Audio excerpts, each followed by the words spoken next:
celebrating our connection with our pets. This is Animal Radio. Here are your hosts, Hal Abrams and Judy Francis. And your dream team, Dr. Debbie, answering your vet medical questions. Alan Cable with your vexing dog issues. Dog father Joey Villani and animal communicator Joy Turner. All here at your beck and call today. Toll free 1-866-405-8405. The season of stars continues with Anne Worley today. Also, what is this, Judy? Lead Day Pet Entertainer? What the hell is that? She entertains pets. She entertains pets. She's a pet entertainer. Okay, She'll sing to them, dance to them, just spend time with them, take them out on a date, whatever. She entertains them. It says she's from New Jersey. I thought I knew everybody in Jersey. In Jersey that had to do with dogs, and I don't know. I read her bio, and a few places we stomped on some of the same grounds, and I don't know who she is. So let me get this straight. You're already thinking that maybe the guest is, I don't know, not on the up and up. Is that what you're saying, Joey Villani? It's possible. It's possible. I mean, one of the places she mentions in her bio is a place that I frequent regularly. It's a theater. It's the Premier Theater in New Jersey. No, yeah, Kitty a Go-Go. Okay, you go. Maybe I've seen her there. Maybe I threw money at her. I don't know. The ball pit of Chuck E. Cheese. Yes, there you go. What do we do? What is the process for vetting guests, Judy? Do we vet anybody? No. No? Are we supposed to? If they want to just come on the show, we just... I take them for their word. Hey. They have a website, and then, hey, you guys thought I was someone until I got on the show, and you said, look at this guy. Okay, well, then we have Anne Worley on the show today. She has a career that's... what was the last thing that she did? I don't know. Maybe I should vet her. Hollywood Square? Yeah, better make sure it's the real Anne Worley. Yes. She was Hollywood Squares too? I think she did that. Yeah. I'm sure they all did. Well, I'm going to stick around for the show. Stacy, what are you working on? Well, I have a fear. I don't know if I've told you guys about this or not, but I am really afraid of birds. I guess it was because when I was very young, I got to watch The Birds, that movie, and I'm telling you, it just shows you, don't let your kids watch weird stuff. I mean, my parents, I don't know what they were thinking. I had older sisters, and they used to like to torture me, and so I did watch that movie, The Birds, and I still have a fear of birds. And there was this kid that was riding a roller coaster, and a bird smacked right into his face. Oh, ow!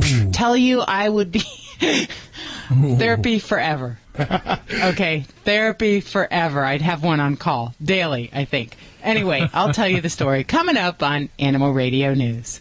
I have a good scared bird story. Oh, you do? When I was single, now I had my bird forever. Okay, I had it longer than my wife through a lot of relationships. And I remember I had this studio apartment that was on the third floor in this house. It was beautiful. It was a attic apartment. Real cool place. Anyway, so I met this girl, and she was as hot can be. Mm-hmm. Yeah, come on back to the house, and the bird was in the other room. She tells me she's scared of the bird, but she'd like to see the bird.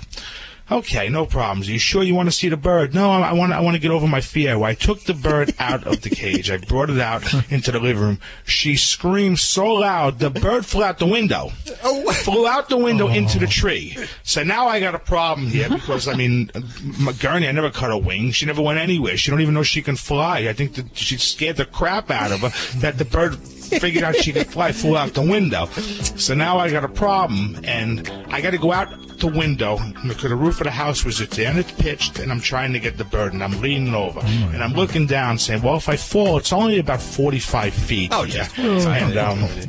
And I ended up having to get the broom and knock the bird out of the tree with the broom because she wouldn't get on, and she flew down into the bushes down below, and I ended up getting her and bringing her in the house. She was fine, but that was the last time that I brought the bird out when someone says they're afraid. Yeah, and I bet there was no further dates after that. Yeah. No, there actually was. Yeah, but the bird had nothing to do with it. Yeah, she was hot. So, it's okay. As mad as I was. The bird could have a broken beak and a wing, missing, and don't worry, I'll just take it to the vet. Yeah, if a lady asks to see your bird, I don't think that's what she's talking about. Let's go to the phones. 1-866-405-8405. Hi, I'm Ed Asner. You're on Animal Radio. Spay or neuter your animals, you dummies. celebrating our connection with our pets. This is Animal Radio. Good morning, good afternoon, good night, whatever it is. Hal Abrams with you. Judy Francis screening your calls at 1-866-405-8405 for animal communicator Joy Turner, dog father Joey Villani, dog trainer Alan Cable, or Dr. Debbie. This is your first week. Well, welcome. Let's see. Big show today. Anne Worley joins us for the Season of Stars. And she was on Laugh-In, and then I think she did some Hollywood Squares. Big friend of Fred Willard. I know that for sure. They used to hang out. We're not supposed to mention Fred's name anymore? Oh, I'm sorry. Why? What's wrong with Fred? Oh, you haven't heard? No. Okay. Oh, he's doing better now. Is he doing better? Yeah. Good. I think. Is it something that we did on Animal Radio here? Oh, no. No. Okay. I don't know the way you guys making it sound here. You know, that's maybe we. No, this is a family show. Bad advice, and his dog bit him or something. I don't know. It's a family show, so we don't want to mention what he was arrested for. Like that's ever really stopped us for. Yeah. He went Pee Wee Herman, is what he did. Okay, let's. Stacy, what's going on in your world? You probably think, like everybody does, your dog's pretty well behaved. It's a good dog until he sees the postman. And then he goes like crazy, or the FedEx guy, or any delivery guy. Well, there's a reason why they do this. It's in their feet. I'll tell you about it coming up on Animal Radio News. Joey Villani, what are you working on today? We're going to talk about how to vibrate your color. Vibrate your color. Huh? You guys got me. It's the whole train of thought today in the studio. We're going to teach people how to get their dog's color very vibrant. Okay, not vibrate your color. Get your color. Oh, God, I can't speak today, Hal. I'm sorry. I'm having problems with the mic, the headset's falling off, my glasses. It's one of those days. That's the first time I've ever actually seen you in glasses. Are those brand new? I had a problem with contacts. No, I had a contact problem when I did that. I did an event in Canada a couple of weeks ago, and I almost went blind, literally. And it was since then I can't put my contacts in. But I haven't gone to the eye doctor yet, so maybe I should do that. Okay. Oh, yeah. Should we answer some calls? Yes, what please. Do you see? Somebody save us. Let's see. One for Dr. Debbie. We have Andrew on the phone. Hi, Andrew. How are you doing? I'm doing pretty good. How are you guys? Splendid. Where are you calling from today? Well, I'm in Utah now. Truck driver? Yes, I am. What are you hauling? That's a new question I'm asking. Well, you be nosy here, Hal. What's going on in your world? Oh, not much. I got a question. I've got an Australian cattle dog puppy. She's a year and 3 months. Okay. My dad was saying he noticed that she looks like she might be partially blind. Okay. I left her at home for a month, and she would be walking with him, stop, and he'd go down to the end of the hall and turn around, and she'd be sitting there sniffing around like she's tracking. But I've really never noticed anything other than at night with her. What are you noticing at night? What's she doing? Well, like my buddy, if Chris walks up and he's still in the dark, and she'll see him, and she'll get a defensive posture going, and then as soon as he hits the light close enough, she'll go into happy mode and go run over and get attention. So I guess the first thing is we need to assess and figure out if your baby is having visual problems. And when you say the breed, I guess the first thing that jumps out in a herding breed, some of the cattle dogs, the collies, there are some types of congenital problems that they can be born with that affects the retina, the back part of the eye. And there's kind of this whole complex of different problems. And some pets will have different degrees of vision problems. Some are completely blind, some have one eye that has a problem, and so on. So I think the first thing we need to do is figure out if we do in fact have a visual problem. And some things at home, some of these tests are kind of crude in the sense that we basically test how the dog responds to things moving, whether it be in light or in darkness. So one of the first things I'd have you do is kind of sit with her, turn the lights on, and have a cotton ball nearby, and basically throw the cotton ball in front of her line of vision and see if she tracks that. We want to use something very lightweight like a cotton ball because it doesn't really send off any kind of air currents when you throw it by. If you use something bigger or you wave your hand, you might send off these air currents. So test that in light and in darkness and see how she responds. That would be one thing. The other would be to actually put her through a maze test in light and in darkness. So you put her on a leash, keep her really tight to your side, and set up some little barriers. And you basically, as horrible as it sounds, you want to guide her towards those things in her midst and see if she can maneuver around them and if she can see them them and avoid them, then it's kind of a crude test of vision there. But for most doggies in this category, especially since he's young, I would recommend to see a veterinarian, because we would need to do a good exam of the retina, the back part of the eye. For some dogs, vision loss is just something that they have. But for some of these dogs, they can have some blood vessel problems resulting from this, and they can later go on to detach the retina or have more complications, some worsening of the vision. So it would be something well worth get her evaluated, just to have those eyes checked out a little bit further. Okay, there is one thing that I have noticed with looking directly into her eyes is on certain spots. She's got looks almost like a luminescent clear spot. Do you think that could possibly be anything? I mean, it could be. And the big thing is looking at the size and the shape of your pupils. If in bright light, the normal dog eye response, bright light, would be that the pupils should get small. If her eyes remain dilated, so you can see a lot of that pupil, that may mean that we have some issues going on there. Or if you see an uneven size of those pupils between one eye and the other eye, that would also be a symptom that we've got something going on. But I think from what you're describing, if I'm not correct, I mean, I think it sounds like we're fairly certain she's got some vision issues, so I would move forward with getting her checked out a bit further. Okay, yeah, then I'll do that when I go get her updated on her rabies and stuff. And, if she's a little visually, challenged, most of these doggies can live wonderful lives, and they kind of adapt with all their other senses, especially the nose. The nose helps so much with these guys in getting around and maneuvering. So not a horrible thing for her to have to deal with. Okay. Thanks for the call, Andrew. 1-866-405-8405. Judy, take a look at Ladybug, the studio stunt dog. Does her hair look spectacular? She looks marvelous, I tell you. Does she look like she's been taken care of by Joey Villani? Yes, I have to say, she does look a little different, and that is different is better. Well, full joke's on you. I actually did that. No way. I used the no-rinse waterless shampoo on her, and then I used the lithium-ion rechargeable pet clipper kit and gave her a little trim. Some of the hair was getting a little long. What do you think, Joey? Your professional opinion. Do you think I did an okay job? No, I actually was looking at the dog because you didn't say nothing to me, so I thought you had a groom somewhere by a professional. I was a little angry that you didn't let me do it, but you did a good job. I'm impressed. A good job. I guess it's the products. That's all I could say. Yeah. Oh, definitely the products, like the lithium-ion rechargeable pet clipper kit, which you actually lent me yours to use. And this is awesome. I mean, it's light. It's easy to use. It came with that DVD you're talking about. And I'll be real honest with you, Joey. I would not have done this. I would not have taken this on myself unless you had encouraged me to do it. Taking it a little bit further, that no-rinse shampoo, I absolutely adore it.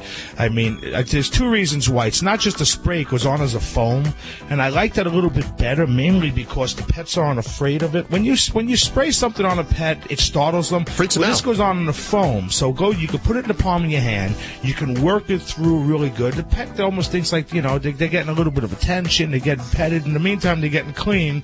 Then you towel dry the dog or cat, and then you got a pet that's nice and clean and it was real easy to use. Let's give some away. Okay. 1-866-405-8405 if you want to pick up on Wall's no-rinse waterless shampoo, their odor neutralizer, or the oatmeal shampoo. Call us right now. In fact, we'll give you all three, right? Let's give them all three. But let's not stop there. If you belong to a shelter or an adoption agency, call me now. We'll give you the lithium-ion pet clipper and all the shampoos, simply just because you're you.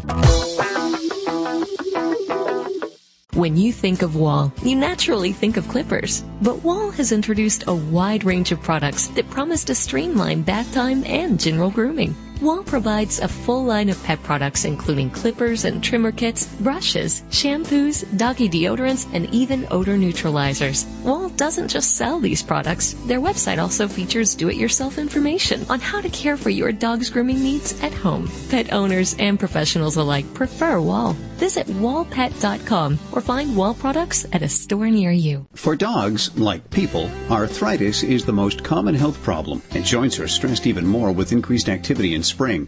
Flex RX is a new way to safely and effectively treat canine joint health problems. All natural Flex RX doesn't mask symptoms like other other products. It's clinically proven to restore healthy joint function.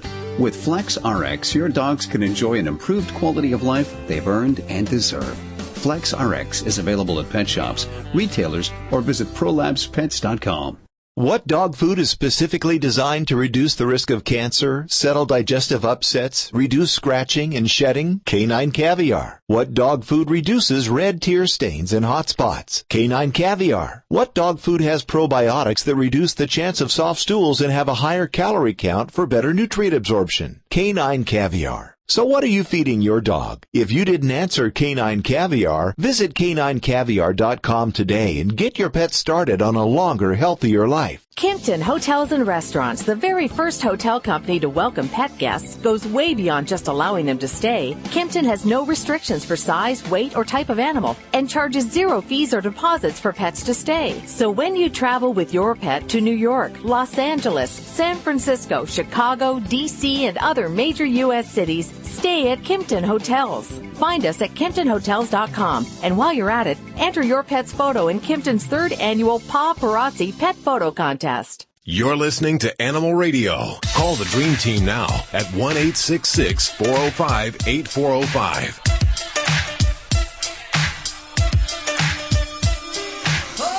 1-866-405-8405. You can also catch us at yourvoice@animalradio.com. Send us your questions.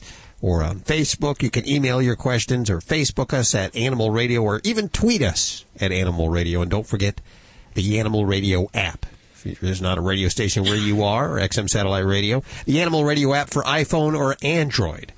And let's take a call for, what do you say, Alan? Let's do it. Which one? I'm game, man. Are you game? I'm game. I'm ready. I'm ready to go. Line 3. Hi, Mike. How you doing? I'm doing fantastic. How about yourself? Oh, splitting atoms. Where are you calling from today? Calling from New Mexico. What's going on with you? Well, I drive a truck, and, I see all these truck drivers out here with dogs on the road with them, and I was wanting to get your guys' maybe possibly better educated opinions about what you guys think about that. Is it good for the dog to be in the truck and on the road? Is it not? And if it is, what's the best breed you guys think for the truck? That's a good question, Mike. Hey, Mike, why do you want a dog? Is it because you're a dog lover or because you see all the other guys doing it and you want to do it too? No, I've grown up around dogs all my life. I love them. My mom, she owns a grooming shop in New Mexico, has for 15 years. Just been raised around dogs all my life, and just, I'm out here on my own, and just be kind of cool to have a buddy with me, I guess. Absolutely. Now, do you want a puppy, or do you want to get a dog that's already an adult? Well, again, I'm not sure. I mean, I've always, my family, when we've gotten a dog, it's always been from a puppy. That way they grow up, and you train them, and they're with you, and that's just kind of how we've always done it. So, a puppy would be great, but I guess it'd be really hard to, at the very least, hard to housebreak them going down the road. You can't properly do that, I would think, driving all the time. Actually, you can, as long as you got the time. The best part about having a dog with you when you're in the truck is, dogs are pack animals. You're the pack leader, and the dog always gets to be with the pack leader, which is awesome for the dog. And I'm surprised more truckers don't have dogs. That's exciting for a dog, and it's exciting for you, too. And the only thing you have to worry about is that with a puppy, you got to stop every 2-3 hours to let a puppy go to the bathroom because they have to go frequently. But once the dog grows up, you don't have to do that. Now, if you can pull over every 2-3 hours and take the dog for a potty break, it's going to be real easy to potty train that dog. Very simple. He'll never have a chance to need to go without you already addressing the issue. So he will get trained very quickly to understand that you're going to stop every couple hours and let him go to the bathroom. As far as a calm dog, a dog that can sit still for a long period of time, believe it or not, greyhounds are awesome dogs. They're very cool and mellow. They don't need a lot of exercise. Basset hounds are like that. But if you want a dog that's like a lab, or you want a bigger dog, or any dog, the trick is to observe the puppies. If you can find somebody who's got a litter of puppies and just watch them, you're going to see which ones are rambunctious and goofy and crazy and energetic. And there's always a couple that like to lay around a lot. And believe it or not, when they get older, that pretty much transfers. They don't change. If a dog is mellow as a puppy, he's going to be mellow as an adult. And if he's a crazy lunatic, I want to play lots of energy dog, when he gets bigger, he's going to be the same up until he's about 4 or 5 years old, and then he'll start to mellow out a little bit. So it's all in the observation of you finding puppies and watching them for a couple of hours, and you'll be able to see which ones are mellowed out. Well, I had an old English bulldog on the truck with me years and years ago, and I just, I let her go because I wasn't really sure if, she was happy or not. But I will say, as far as mellow and relaxed, that was the dog to have, because she didn't want to do much other than just lay around on the bed or in the seat or on the floor. Why weren't you sure she was happy? She was probably ecstatically happy just being around you, buddy. Well, I was a lot younger at the time, too, and I probably had no business back then having a dog with me. I didn't have the time or the maturity for it, but I'm 32 years old now. That was probably almost 10 years ago, and I just feel I've grown up a little bit and think I could handle it better. Yeah, you have more wisdom and you're calmer. But think about this. Before you go, a lot of people buy dogs. They go to work all day. The dog is left alone 9-10 hours a day, locked up in an apartment. Which is fairer? You having the dog in your cab, making stops every now and then, playing with the dog. You got to play with your dog at least a half hour a day. But the dog is going to be with you, around people, seeing all kinds of different things, experiencing different smells, but most of all, you're together as a pack, and that's what dogs crave. If a dog had his way, you would never leave. They live in families and packs, and the packs are always together. Sure. Now, one quick question before I let you go. Your best advice. Now, one thing, I have grown up around my folks who've had dogs all their lives, but as far as the truck goes, maybe it's a little different. What is your best suggestion on, say the dog does have an accident? I know some people use newspapers, some people rub the dog's face in it. I think that's inhumane as all get out, because I wouldn't want my face rubbed in anything like that. But do you have a suggestion or a recommendation as to how to handle an accident? Or Yes. If the accident is happening right in front of your eyes, you make a quick correction. And a correction is just a strong word like no. And give the dog a little poke, or if the dog is a puppy, say no.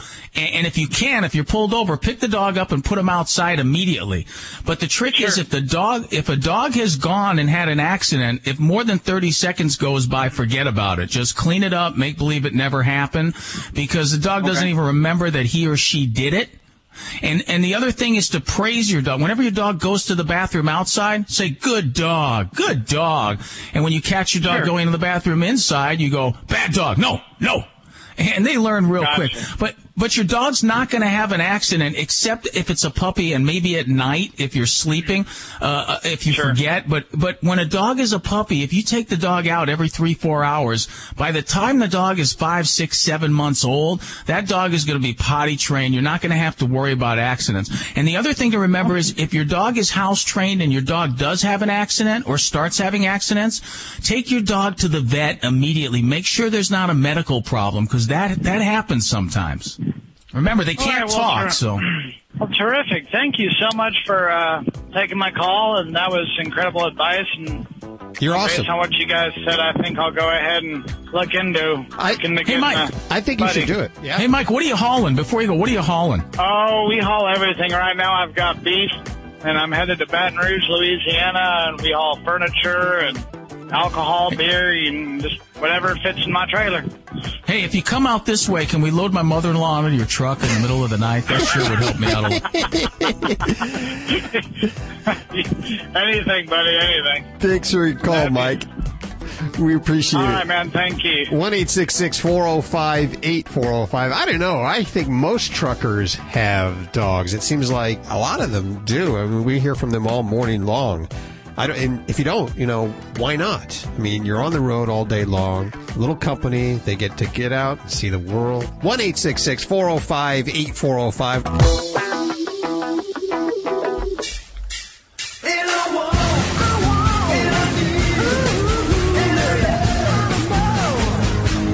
Hey, it's Vinny Penn coming at you again with another thrilling installment of The Party Animal on Animal Radio. There's something I've been noticing at my house for the last 2 years in a row, last 2 summer into the falls in a row, that I find bizarre. I can't even believe it's taken me this long to put it out there on the Animal Radio airwaves. When I sit out by my pool on the weekends or even during the day, and I'm not exaggerating in the slightest when I say this, there is a squirrel that I like to call clockwork squirrel. Not like a clockwork orange in that, he he's murdering anybody. But at the same time, every day, you could set your clock by this squirrel. At 1:05 every day, he comes from one side of the yard on the fence, all the way down the fence, jumps from one fence to the other fence, and comes all the way around the other way. Same time, every day, 2 summers in a row. My sister was just over this happened. I heard her on the phone saying to someone on her cell phone out in my backyard, it's just a couple of minutes to 1 right now. I'm going to lay out in the sun for a couple minutes more, and then I'll be by. And I said to her, Laura, watch this. In about 5 minutes, watch your clock. At about 1:05, this squirrel is going to... She thought I had, trained it, or that there was some huge rude, I don't know what she could have... She's like, how did you know that? How could you know that this squirrel was going to come around? Same time every day, 1:05, 2 summers in a row, this squirrel comes down one side of the fence, hops to the other fence, and goes the other. I say he's visiting a lady friend. I say he's got his nuts in mind, and he's visiting a lady friend. No one else seems to have a reasoning as to, are they that patterned a creature? Is he working? I mean, did Disney have it right? Are these animals doing a little bit of work, punching a clock, whistling while they work? And I don't know what it is, but I can set my clock by the clockwork squirrel. I should actually tail him one time and take a look and see. As a matter of fact, one time I did look to see, and he just disappeared off into the other yard. There's got to be a possum he's got something going on with. I think he's got a little something happening with a possum, and if I look around, I bet you there's a squarsome somewhere. Half squirrel, half possum. This portion of Animal Radio is brought to you by D Herbs. With over 400 products available for both you and your pet, jumpstart the health revolution and experience healing. Go to DHerbs.com, providing better solutions for better health. D Herbs, home of the full body cleanse, also offers 100% all natural, all herbal pet care products with over 400 products available for both you and your pet. You know the importance of human health and nutrition, but what about your pets? Jumpstart the health revolution and experience healing holistically and naturally for you and your pet. Go to DHerbs.com. That's DHerbs.com, providing solutions for better health. Hi, I'm Dick Van Patten. And I'm Jimmy Van Patten. And we're here to talk to you about our new line of Alpha grain-free dog and cat formulas. And we've been the leaders in grain-free nutrition with our LID formulas before grain-free became a trend. Our new grain-free Alpha formulas combine multiple high-quality proteins at balanced levels with unique fruits and vegetables for vitamins and antioxidants. For more information on Alpha and all of my dog and cat food formulas, visit naturalbalanceinc.com. Don't complain about your cable bill going up and up and up. Do something about it. Grab a pencil and jot down this special number, 1-855-645-MY-TV. The more cable TV rates go up, the better digital satellite TV looks. Say goodbye to the cable guy and get more of your favorite channels in 100% digital quality for less money. Call 1-855-645-MY-TV. Sign up for packages starting as low as $19.99, and there's no equipment to buy. You get free HD TV upgrade, a free DVR upgrade, and free professional installation. You control what you watch when you watch it. Record your favorite shows. Pause and rewind live TV. Even skip the commercials. Watch local channels too. At just $19.99, what are you waiting for? Pull out your major credit or debit card. Call 1-855-645-MY-TV. 1-855-645-MY-TV. Say goodbye to the cable guy. Cut costs and get more. 1-855-645-MY-TV. 1-855-645-MY-TV. This is an Animal Radio News Update brought to you by Doctors Foster and Smith Pet Supplies, with thousands of quality products at low prices every day, so you save on every order. Visit fosterandsmith.com. I'm Stacy Cohen for Animal Radio. Is your dog left pod or right pod? Does he go after the mailman? If he does, he's probably left pod. If your otherwise well-behaved dog barks at the mailman, the reason could well be in his feet. Scientists have found that left-pawed canines are more aggressive toward strangers than their right-pawed counterparts. They tested dozens of pets with a special toy to find out which side they favored, and then they analyzed their behavior. Well, the left paw is controlled by the right hemisphere of the brain, which other studies have shown is linked to negative emotions, thus going after the mailman. The results mirror those for humans, as research has shown the same is true of people. Some owners of exotic animals say there's a new Ohio law and it's onerous and it infringes on their constitutional rights, and they've asked a federal appeals court to strike it down.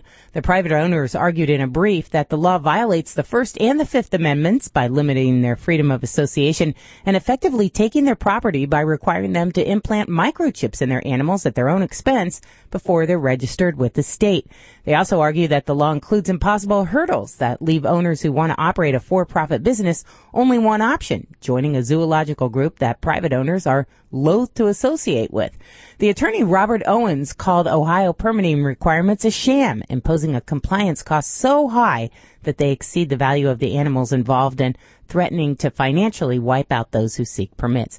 I think this is really stemming from that nut that had all those animals in Ohio in his backyard, and then he went crazy and shot himself and shot half the animals. It's horrible. So I think that was when people realized that, you know, exotic animals needed some type of a law to protect them. Well, ready for this? A town in Spain has found a unique way to encourage dog owners to pick up after their pets. According to Orange News, the council in Brunette recently launched a campaign that involves packaging unscooped droppings and then sending them back to the owners in a box marked lost property. A spokesman for the council explains that they had a team of about 20 volunteers spend a week looking out for irresponsible owners. Well, if they saw somebody who failed to clean up their pup's mess, they'd approach them and then casually try to find out the dog's name. They were then able to use the town's registered pet database to get to the owner's address and return whatever their dog left behind. The volunteers made 147 deliveries during the week-long scheme, and it seemed to work. They reported a 70% drop in unscooped dog poo. That's a scoop.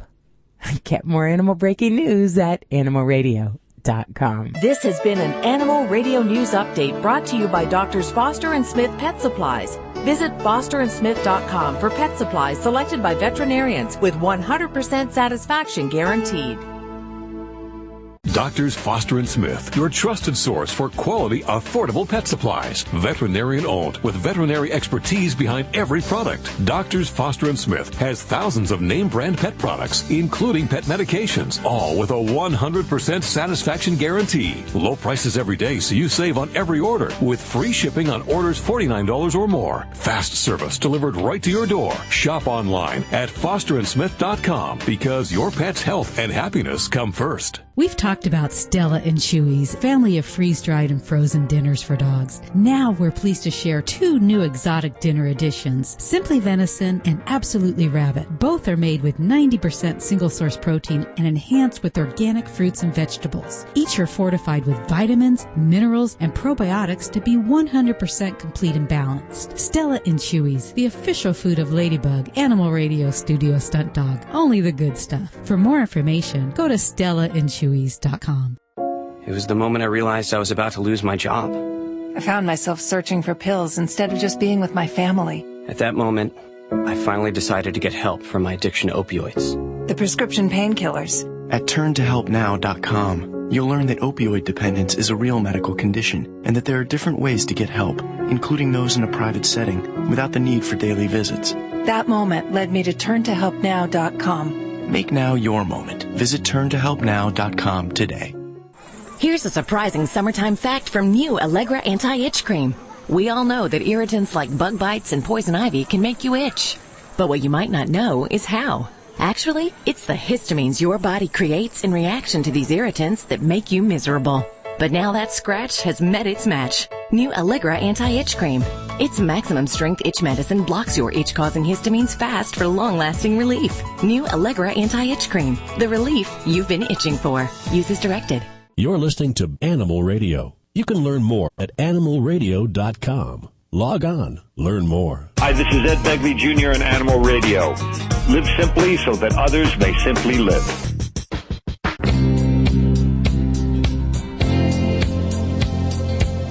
Miss Worley. Hello. Good morning. Good morning. Joanne Worley joining us. What a cheery little voice. Well, thank you, Hal, and what a cheery little voice you have. Yeah, but first of all, I just want people to know that just because I'm familiar with Rowan and Martin, and that's where I know you from, that I'm still 29 years old. And absolutely. Yeah. You know, that's where I met a lot of people the first time, was on Rowan and Martin's Laughing, and I am so proud of that. We recently had a kind of reunion back in Connecticut, so we see each other quite often, we Californians, and but there were some people there that I hadn't seen for a while, and it was really wonderful fun. I have to admit, I used to watch it on a regular basis, too. But we're still 29. Yes, we're all 29 here. Well, let's all scream out our age. So we spoke to Fred Willard a few weeks back, and he said that he was off to judge the Canine Film Festival with you. How did that go? Yes, in San Francisco. We had a great time doing that. Now, I am very involved with Actors and Others for Animals. I'm the vice president, Yeah, you're the VP. Yeah. And I was just on the phone before I called you with our executive director talking about several things that we're trying to do. And, at Christmas time, we send people thank yous, wishing them well, people who have been generous to us. And so, we're all writing a bunch of those. But Fred and Mary Willard, his wife, is now on our board of directors. Wow. Very good. So, now, tell the listeners a little bit about Actors and Others. Well, it's kind of a silly name or it is silly when people mess it up. They say Actors and Other Animals or Animals for Actors, that thing. But it came about, Doris Day, years ago on the set, saw a need and was collecting money from the other actors on the set and for animals. And whatever the need was, say it was, a litter of puppies or kittens, something that had to be taken care of. And the people who were behind the camera, the lighting crew, the people who did wardrobe, they all said, I want to contribute, I care. So that's how the word "and others" got into it, Actors and Others for Animals. So anyway, we mainly address spay and neuter because that is the source, as I know you people know all too well, of the problem, which is not enough good homes for all the available pets. And that's why so many of them have to be put down is a very kind word, isn't it? Destroyed. Yeah, put to sleep. When they say put to sleep, it sounds so gentle. Put to sleep, because I think of an angelic scene when I think of sleep, but that's not the case. There's 5 with million... a lullaby playing in the background and a little nappy blanket, and no, it is so inhumane. The process and the need is what's inhumane. So the best way we feel, and obviously most humane groups feel, is get the spay and neuter in control, and then do whatever we can in all the other areas where there is need, like humane legislation and education, and do whatever we can. But our main thrust is spay and neuter. Do you have friends at home? Do you have cats or dogs or fish? Or? Oh, well, I have right now a miniature, not obviously, but I'm sure you would assume a saved miniature Yorkshire Terrier who travels everywhere with me. She is, and that is the reason I only have one, is I can get one in cabin with me. It is against all airplane rules to have two. I know she'd love to have a brother or sister, but we go, she went with me up to the Canine Film Festival. She went with me back to Connecticut and then to Tennessee, and she is a world-class traveler. She's better does she at fit it in your than purse? I am. Do you have a purse and she fits in that, or how do you travel with her? Oh, I travel with her according to the rules of the airline, and each of them is a little different. She travels in a Sherpa, which is an airline-approved bag that goes at my feet in front of me. When I make my reservation, she has her own special reservation, and she has to get a health certificate 10 days before travel. We go to the vet and get that. And she has to be, each airline is different. Sometimes there's only one a pet allowed in cabin, and sometimes there are, usually in first class, it's just one. Wow. And we go first class because it's just easier. There's more room. So could I run into Joanne Worley at the post office with her little dog in a purse or in tow somehow? Absolutely. No. Yes, absolutely. She has an entire wardrobe of purses that are hers that go on my shoulder, and she goes everywhere with me. As a matter of fact, you're not supposed to take your dog into the post office. Oh, really? I didn't know that. Only service dogs. Okay. Yeah. Well, you must know that she is a service dog. Oh, okay. Her name is Harmony. Okay. And she keeps me calm. She keeps you sane. And sane, and that is an extremely good thing. So she is really of service to me and other people. So, but she does have her own purses, and I always get the cotton kind because they breathe. And when she wants to, she sleeps in there, and then or she'll stand up on her hind legs. And I support her with my hand underneath. She's on the straps her on my shoulder, and she'll stand up with her little head out and go, what's happening here? Anybody need kisses? What needs to go on here? Do you dress her up? Oh, no, she doesn't have to do anything other than be the most wonderful doggie in the world. I don't dress her up. I know quite often we do a Christmas card, and she never wears an outfit. I wear the outfit. Of course. I wouldn't impose that on her. As a matter of fact, I just tried to get her a new necklace. Not necklace, I'm so sorry. Collar. A collar, okay. A new collar with rhinestones on it because it was very pretty. But I found that it wasn't soft enough around her neck. Sure. And that it could be a little, and I went, I don't know, but I want her to, put her little paw against that. So I went for a very soft version. Very good. You know what we have in the prize closet there is we have some of that jewelry. We should send that off, see if she likes it. Oh, some bling. Some bling that we just got. We appreciate you taking time out of your day to join us for this. I'm not saying that. I have enjoyed talking with you good people, and it's always fun to talk to people who have the same interests at heart.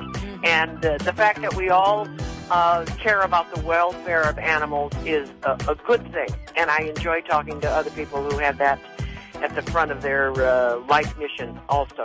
You're awesome. Thank you so much for what you're doing, and of course check out Actors and Others at www.actorsandothers.com. Joanne Worley joining us. Hold on one second, okay? Okie doke. You're listening to Animal Radio. You can learn more about today's guest at animalradio.com. Log on. Learn more. This portion of Animal Radio is brought to you by Stella and Chewy's. If you're a long-time listener, you know we've been talking about them for years on end. Great stuff. Ladybug, the studio stunt dog, it's her only food. She loves it. And she looks great. She does. Her coat is just... Can you hold her up to the microphone so people can see her coat? Now Stella and Chewy's has the intro pack. It's a small little package of their food so you can try out these flavors on your dog. This is a long time coming. Yeah, I think that's awesome. Check it out at a pet store near you. Dogs or cats, horse or emu, animals are people too. Everybody's had trouble finding their car keys or maybe a TV remote, but when a California man lost his false teeth, he was convinced he didn't just misplace them. 68-year-old Bill Exner blamed a mouse that Bill and his wife had captured 3 times, and 3 times it escaped. He last remembered seeing his dentures on his nightstand, and after searching all over the house for them, he convinced his daughter's fiancé to take a crowbar and hammer to the closet wall with a small hole in it where he'd seen the mouse run in. After tearing up some molding, the dentures were retrieved. Bill's future son-in-law suggested boiling the dentures in peroxide before putting them in. Bill's wife says the mouse frequently comes out and stares at him, taunting him. I'm Britt Savage for Animal Radio. Animals are people too. Animal Radio.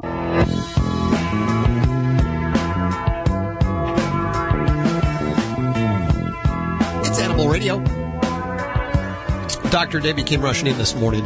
Guess you had some clients you had to deal with. Vaccinations. Oh, I see you were upset about that. What's going on? Well, Yeah, well, mostly it's a matter of making sure our pets get vaccinations. We actually had an unfortunate death this morning from a dog with Parvo virus. So, we've seen, I can tell you this month, I've seen cats with distemper, cats with feline leukemia, dogs, tons of dogs with Parvo virus. So my message to all our listeners is really make sure if you get a new dog, cat, puppy, or adult, get that pet to the vet within days of getting it. It's so important to have that consultation with your veterinarian. Find out what shots they need. Because unfortunately for dogs with Parvo, in many cases, we get busy. We don't follow what the vaccine protocols has recommended and puts our pets in risk. So there's no reason that any dog should have Parvo if they've been vaccinated. Is that correct? Well, that would be in the ideal setting, but there are certain windows of vulnerability. So a puppy is born with mom's immunity from her. That'll wear off somewhere between about 6 and 16 weeks of age. We don't know when, and we can't predict it. So that's why we boost on a regular interval with puppies and kittens, because we don't know when that goes away. So it's feasible that you could have vaccinations on board and a pet still gets sick because if they've been in that kind of window of vulnerability. How often should they get these vaccinations? The Parvo virus vaccination, is that once that they get that? No, for puppies we start as young as 6 weeks, and generally every 3 to 4 weeks. So we do 6 weeks at our office, 6, 8 weeks, 12 weeks, and 16 weeks of age. So the challenge becomes where folks kind of get behind and get busy. So you want to, get that pet to the vet, and really we'll formulate a protocol for you, kind of knowing where your pet's coming into things. Okay, distemper and feline leukemia, is that a once shot, or do they get that frequently? As a youngster, it is going to be a boosting series, also about 3 to 4 weeks apart. Okay. And then when we get to adult series, we kind of get more comfortable. We feel less likely that they're going to have, infectious disease. So we may expand the vaccines out to, 1 year every couple of years. But as puppies and kittens, it is imperative that you work with your veterinarian, get these kids vaccinated. Yeah, don't space on that. It's so important. There's no reason that, and this puppy that you lost this morning was like 8 months old. 8 months Horrible. old. Yes. Animal Radio is brought to you by D-Herbs, with over 400 products available for both you and your pet. Jumpstart the health revolution and experience healing. Go to dherbs.com. They're providing solutions for better health. Animal Radio is brought to you by Natural Balance Pet Food, the finest food you can buy for the health of your pet. No matter which line of Natural Balance Pet Food you choose, you know it will truly be the food for a lifetime. Visit www.naturalbalance.net to learn more. You're listening to Animal Radio. If you missed any part of today's show, visit us at animalradio.com or download the Animal Radio app for iPhone and Android. This portion of Animal Radio is brought to you by Kimpton Hotels, the pet-friendliest hotels in over 50 major U.S. cities. Besides amenities like, the plush pet beds, pets stay free with 0 fees, no size or weight restrictions. You can find out more about Kimpton's pet program by calling 1-888-KIMPTON. That's KIMPTON. But listen, people were asking me, and they ask me this a lot, about sprucing up their pet's color. And on their color on their coat. And there's a real easy way. Actually, it's funny because I did it about a week ago, and it's something that's really easy if you do it right. Now, I'm going to tell everyone this right now. If you got a multicolored dog, like a party-colored poodle or something like that, where, Dalmatian is a good example because everyone can picture a Dalmatian. They may not know what a party-colored poodle is. You don't want to try this. It's too difficult to do something like that. But if your dog is a solid color, if it's solid brown, if it's solid black, if it's apricot, if it's blonde, real easy way. The first thing you're going to do is go out and get yourself a small jar of Vaseline. Not scented, just a regular Vaseline is number one. And KY won't work, just Vaseline. Well, I got to tell you what, KY will work as long as it's not the warming gel. Just the regular stuff, Regular KY actually will work. So now that you threw your little joke in there and it didn't work because it still works, what we're going to do is you're going to go out and you're going to shop and you're going to go into the aisle and you're going to find the Just for Men hair color. Okay. Not the stuff for the beard and the mustache, the hair color. And you're going to first go home and you're going to do a test patch on your dog with it. Now, the problem is doing the test patch with it is once you mix this stuff, it's no good anymore. So just take a couple of drops of each solution that's in it. There's 2 solutions. There's the activator and there's the color. So put 2 drops of activator, 2 drops of color, mix it together, and put it on a test spot on your dog. Leave it on for 5 minutes. Rinse it off, okay, and I would wait until the next day, see if there's any irritation, if the skin looks pink, if something looks different. If that happens, you don't want to do this. If it doesn't happen, the next thing you're going to do is you're going to figure out a way of how to secure your dog safely in your bathtub or a sink. And I say this because if you don't, I don't want hate mail. I don't want people saying to me that my dog jumped out and stained my carpets and my furniture and everything in the house, because that will happen if your pet is not, and dogs, not cats, this is for dogs. Okay. That you want to make sure that they're safe. So I would do a whole test thing first. If you do your little test patch, put your dog in the sink or the tub, see how they respond to the water, the sound of it, whatever. So you're going to put your dog in. While your dog is, and I'm going to say this twice, dry. While your dog is dry, you are going to put the solution on. The solution, you just mix it together. It comes with a squeeze bottle. Wear gloves. Before you do all that, I skipped a step. Make sure you put a little drop of Vaseline or KY in their eyes. Now, this is going to protect their eyes. In their eyes? You can put it in there. It's not going to hurt them. It's, we do this a lot when you use pesticides, when you use medicated shampoo, stuff that may be irritating to the pet's eyes. Now, it's not something that's going to resist it. It's not going to, how could I say, it's not like it's waterproof or chemical proof. It's just going to help resist anything from getting in there. So you want to still be real gentle around the eyes. If something goes in the eyes, wipe it out. And what I would say is, because you got to work fast. If you have a big dog, you need 2 people, because this stuff is going to work real quickly. In 5 minutes, you got to put it on and rinse it off.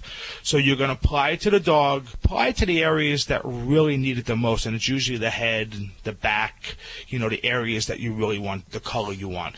Leave it on for the recommended time that it says, 5 minutes. If your dog is in a solid black or solid brown and has just, like a hint of maybe other colors in it, leave it on for 3 minutes, okay? Because when you rinse it off, you'll achieve the natural effect that you want. Shampoo it in, rinse it off, shampoo the dog normally, and condition. Condition's an important step in this because it's going to lock everything in place. After you're done, you're going to have a dog that looked like you took 10 years off them.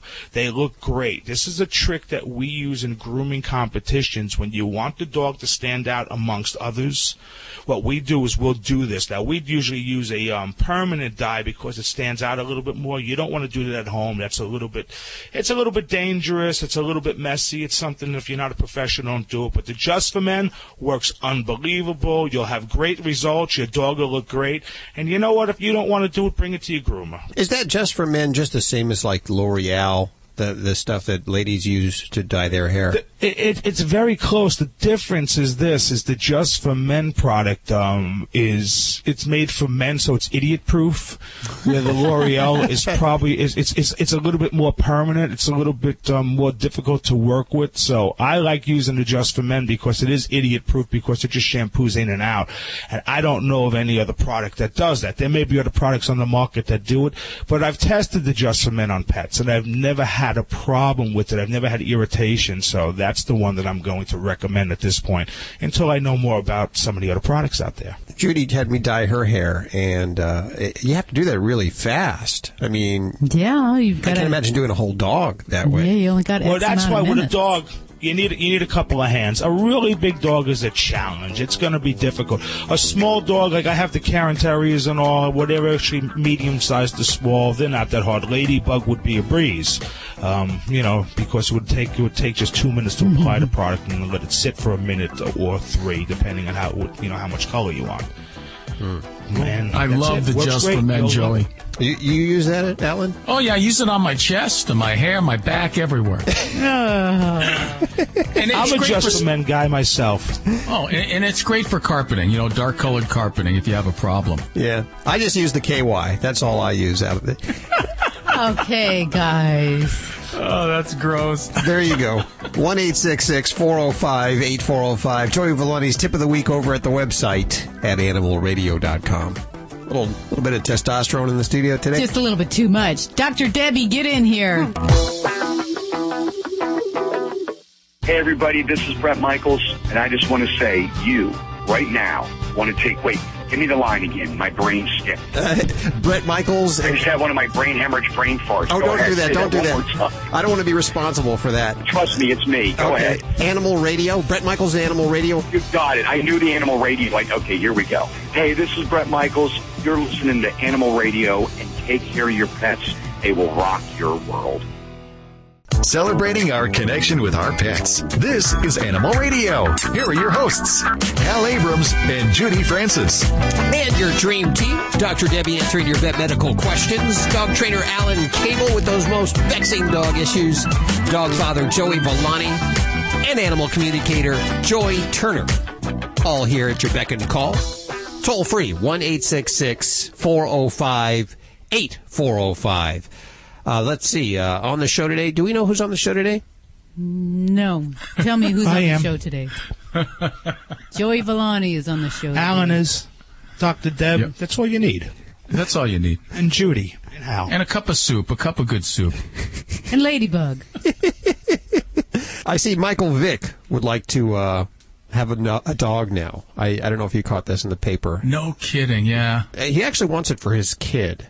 And he told Pierce Morgan. Is he still alive, Pierce Morgan? Okay, that's enough. Am I still alive, Hal? Am I? None of us are. He said that his kid deserves a dog, and then he shouldn't take his dream away from his kids. So what do you think about that? 1-866-405-8405. Alan, you must have some guarded opinions about that. I was going to ask you guys. I mean, I'm all for giving a guy a second chance, but I just don't know. It seems to me that if somebody has that cruelty gene, I mean, maybe he has changed. I know my wife thinks, yeah, he's the same. But if somebody has that gene where they can actually get pleasure out of watching somebody or something or a dog or an animal or anybody, experience pain and rip each other apart, I just don't know if that changes. I just don't know. I agree with you. You know what? Listen, he served his time. He did what society made him do, but you don't rehabilitate somebody like that. It's in him, whether that's how he grew up or not. And I can't fault the man because that's how he grew up. I mean, but it doesn't change. Yeah, but think about him. No. Yeah. He's in a fishbowl right now. Do you know what dog is going to get the best treatment? His dog, because he knows everybody's watching. So he's going to be on his best behavior. You know what? It's like a new relationship. It's always wonderful until a couple of months in. And that's right. That's how I feel about it. Well, think about this. Michael Vick's probably got a lot of expensive stuff, some stuff he loves. What happens if that dog grabs a pair of his favorite mink shoes and makes mayhem with them, chews them all up? What's going to happen?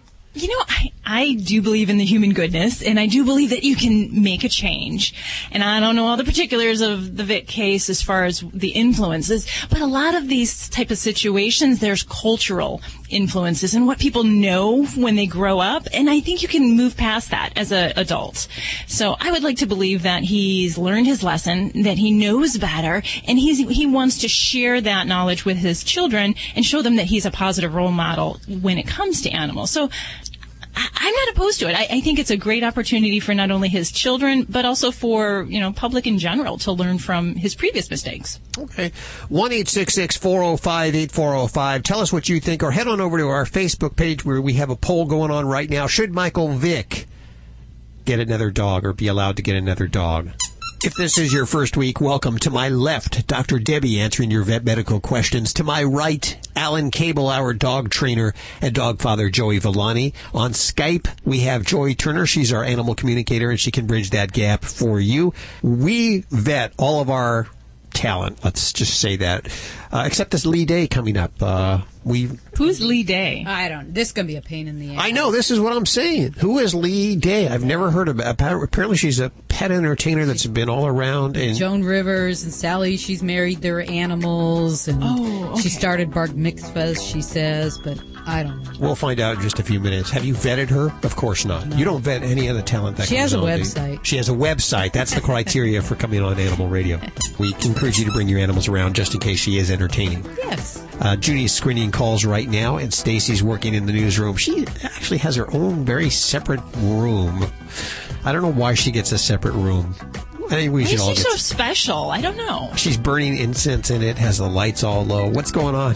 There's a family in China that gives new meaning to that old saying, count sheep before you fall asleep, because they actually can count sheep right above their head. On their house, they have a sheep farm on the roof of their house. This is all so they can give their baby fresh milk. Mm-hmm. I'll tell you about it coming up on Animal Radio News. I'm sticking around for that. Celebrating our connection with our pets. This is Animal Radio. It is toll-free, 1-866-405-8405. On the big show today, pet entertainer Lee Day. I have no idea what this lady's up to, but Judy assures me that I'll enjoy this guest, Lee Day, the pet entertainer. Grab your pets, bring them around the radio, because we're going to entertain your pets today, too. Not just you, but your pets also. Stacey Cohn working hard in the newsroom. What's going on, girlfriend? How adventurous are you with your food? I mean, does frog legs scare you? Yeah. Fried. They have chocolate-dipped bugs people eat. There's all kinds of stuff people eat. Would you try a bite of rat bruschetta or rat tenderloin? What about paying a whopping $100 for a multi-course rat dinner? They did in New York. Maybe you wouldn't, but, you know, those New Yorkers, they'll try anything. I'll tell you about it coming up on Animal Radio News. I can't wait. Maybe hungry. Order me some. Call Domino's and see if they have any rat bruschetta. Rat delivery. There's more rats in New York than people, so why would you have to go get one? That's what I'm saying. But it's a use of a resource. Maybe that's the angle. That's the angle. There it is. Let's hit the phones. 1-866-405-8405. Hey, Jody. Oh, hi. Welcome to the show. Oh, thank you for taking my call. What's going on? Well, I have a 2-year-old cat, which has pretty much had the house to herself with everything. She's an indoor cat. And we just recently got 2 kittens.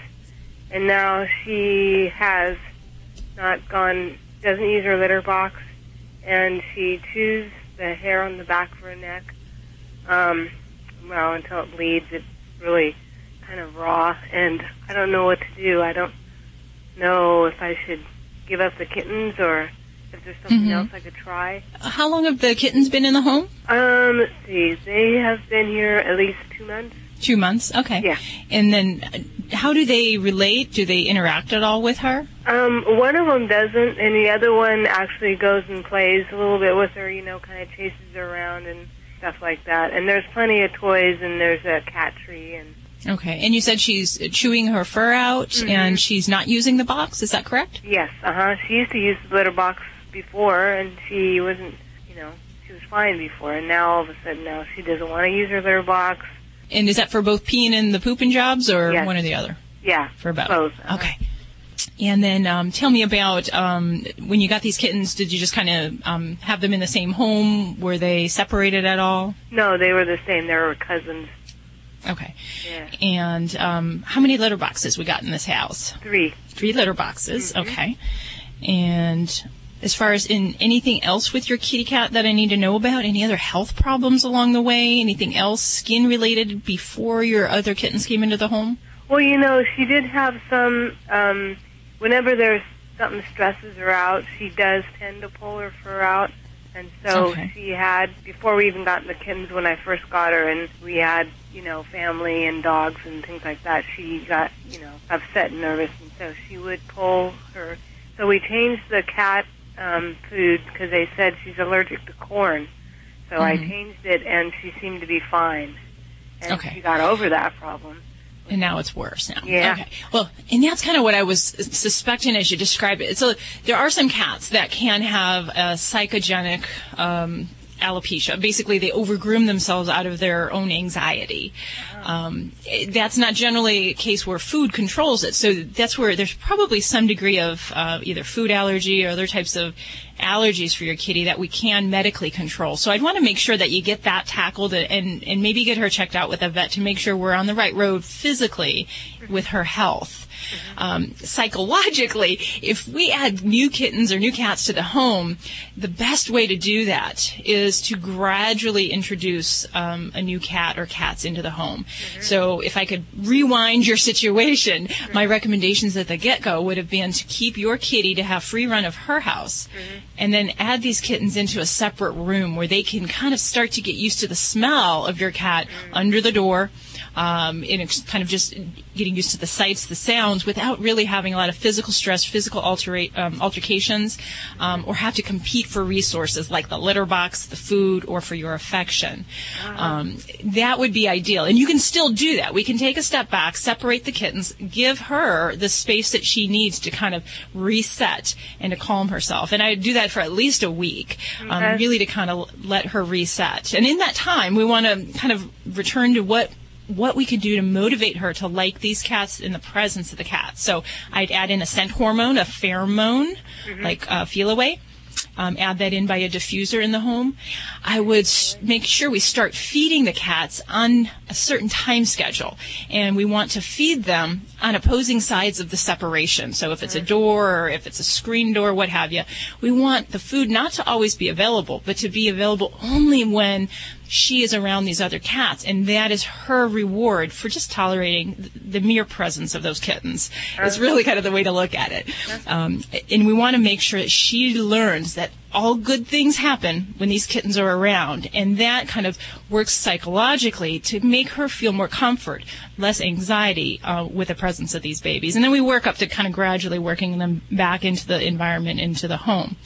And then sometimes even for kittens, if these guys are little and we've got an adult in the home, I will put a collar and bell on the kittens because that kind of gives the adult cat a little fair warning that the little whippersnappers are coming around, and then she can retreat, she can go elsewhere, and if she doesn't feel like intervening and physically meeting up with the kitten, then she can do her own thing and kind of retreat, if you will. But I think those are some of the things. And then environmentally, you mentioned 3 litter pans. I love that. I want to make sure those litter pans are spread across the house, that we don't have covers on them. Yeah, different. Okay, so one in one room and one in another, and exactly, yeah. So if you put all 3 litter pans in one room, it can be a territorial thing. So if it's more trouble to walk down this hallway that I'm going to get ambushed by this kitten, I may not want to go to that litter pan. So we want to make sure they're strategically in different areas. So if you have a 2-story home, you want to have some upstairs and downstairs. You can't really take that away from them. They got to have that outlet. And then make sure that the litter pans are uncovered. Make sure that we've got plenty of perching sites. So you have a cat tree. I'd also look for other ways that we can give her some special places to get away, whether they're little cat hammocks for the windows or another tree or heck, some nice big boxes that you can let her kind of climb and get into. Those are good for physical and mental security. It kind of gives them a place to hide. So what about a place outside, like making an outdoor place where she can't actually get outside, but it's outside? That can be great environmentally as well, so she can have something else to focus on. Now, it could be a position where that might be a little sensory overload especially if you have other kitties outdoors in the area. If you don't, then it might be fun for her to watch the birds, to have things to watch. But if you have a lot of stray cats or cats in the neighborhood, that could actually amp up her anxiety more. So you kind of got to know your situation there. Okay. Yeah. So, well, hopefully that can help. And, if she is a excessive groomer and she has a certain degree of anxiety, there are some of these kitties that I do put on behavior medications, and it can really help them cope. But by itself, medication will fail. So you really have to do these other physical and environmental changes as well. Okay. So by moving the litter box around, maybe she'll get used to going in her litter box instead of the hallway. In her litter box, yeah, and not have to compete or to have to worry about where she's walking if the kittens are going to be in that immediate area. So, yeah. Okay. All right. Well, hope that's of some help for you. We appreciate your call. Good luck with those little fur balls. Yes, thank you so much. 1-866-48... Huh? What is it? You forgot the number. 405-8405? You got it now. Oh, jeez. It's been a long time. What dog food is specifically designed to reduce the risk of cancer, settle digestive upsets, reduce scratching and shedding? Canine Caviar. What dog food reduces red tear stains and hot spots? Canine Caviar. What dog food has probiotics that reduce the chance of soft stools and have a higher calorie count for better nutrient absorption? Canine Caviar. So what are you feeding your dog? If you didn't answer Canine Caviar, visit caninecaviar.com today and get your pet started on a longer, healthier life. Have a good day. Next. Hi there.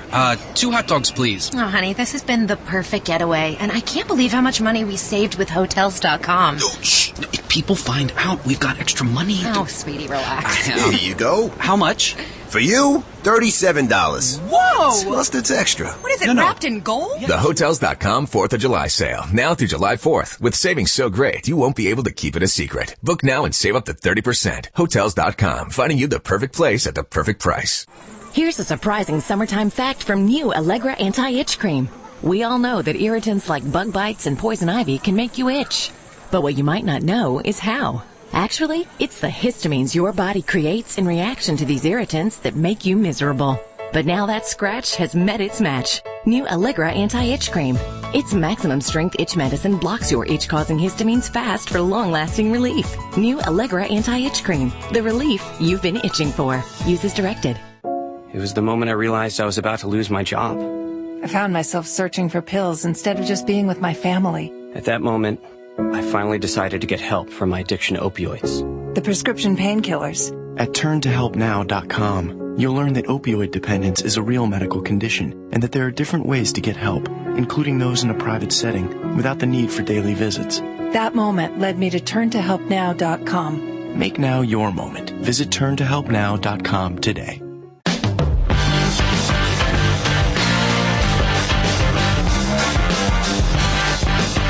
1-866-405-8405 for your voice at animalradio.com. You can also ask us your questions over at the Facebook page at Animal Radio, or tweet us your questions within those 140 characters at Animal Radio. Pretty simple to remember. It's just all Animal Radio. Lee Day going to be joining us in a few minutes, and she is the pet entertainer. I have no idea what it means. Judy says this is going to be good, so I got to hang for that, right? If the pets aren't entertained, I think we will be. So grab your pets, bring them around the radio, because we will be entertaining them with somebody that's actually a sanctioned pet entertainer in just a couple of minutes. I heard she puts hamburger all over her body, and that's the main act. Ooh, that I might enjoy that, actually. Beth, hi, Beth. Welcome to the show. Hi. Where are you calling from today? I'm calling from Nevada City, California. Nevada City, but so is it like on the border of California and Nevada? It's about halfway between Lake Tahoe and Sacramento. Oh, okay. Sounds like a fun place to live. What's going on? I have Alan Cable right here. I understand you have dog issues. Well, yes. It seems like. Now, I've only had this dog a couple days, but I recently adopted a 10-month-old mini Aussie from the local rescue group, and I also have a 4-year-old Aussie female. They're both small. The female is 16 pounds, and this 10-month-old male is about 20 pounds. And he is very aggressive around her with anything. If she picks up a toy, he runs over and takes it away from her, and they get into scuffles over this, and I've had to break up a few altercations. How do you break it up, Beth? What do you do? I just yell at them. They stop. I don't let it escalate to the point where they're just absolutely, tearing each other apart. But, when they start, the growling intensifies and they're, kind of in each other's face. I just say, hey, knock it off, and then they kind of stop. Or I stick my hand down and grab whoever. I haven't actually had to, get any further than that with them. But if I feed him in a crate because he will go after her food. If I give him a chew treat of any kind, why, he's very aggressive. He goes right after hers, even if he has one. Right. And you said that the dog, the one dog you've had for years, and the other one you just brought home, you've had for 10 months, and the other one you just brought home? Yeah, so I haven't had, the 10-month-old I've only had a couple days. The 4-year-old I've had since she was young. Okay. So now the 4-year-old, how well trained is that dog? I mean, if you told that dog to go downstay, would she do it? Probably, well, she doesn't know a downstay command anymore because okay. Right. But she would back off. Okay. I think she's kind of a mega dog. This is kind of normal. When you bring a new dog home, especially a new dog home, and there's another dog in the house and you're in the house, most of the time, that dog is basically, when a dog has food aggression like that, is saying, hey, I'm in charge. This is my food, get lost. That's what the dog is saying. The dog is saying, I'm the pack leader, I'm the alpha dog. And it's up to you to become the pack leader and the alpha dog. And the easiest way to do that in your situation is to take ownership of the food. Now, when you feed the dog, how do you do it? Do you just put the dog food in a bowl and walk away? Well, I tried that. It didn't work out too well. So now what I do is the female, the one I've had, I put her food down. I put the male in the crate, and I put the bowl in the crate with him. That's a good solution. That's a good short-term solution. But you want to eliminate all the aggressive behaviors. And the quickest way, the best way to do that is to be the pack leader, and you're going to have to be patient and persistent. And so what you want to do is you take your other dog and take her out of the room. Take your other dog out of the room at feeding time with the dog you just brought home. Take ownership of the food. Put the dog food in the bowl and just stand there in front of the dog for a couple of seconds. Do not put it down. Does the new dog know the sit command? Does she know how to sit? Well, sometimes. If I have food in my hand, he does, but he hasn't really had any training. I mean, I think what happened is these people, it's not a cute little puppy anymore, and so they turned it into the rescue group because he really knows nothing. And I have him signed up for a basic obedience class, but it's not for a couple weeks. That's good. So.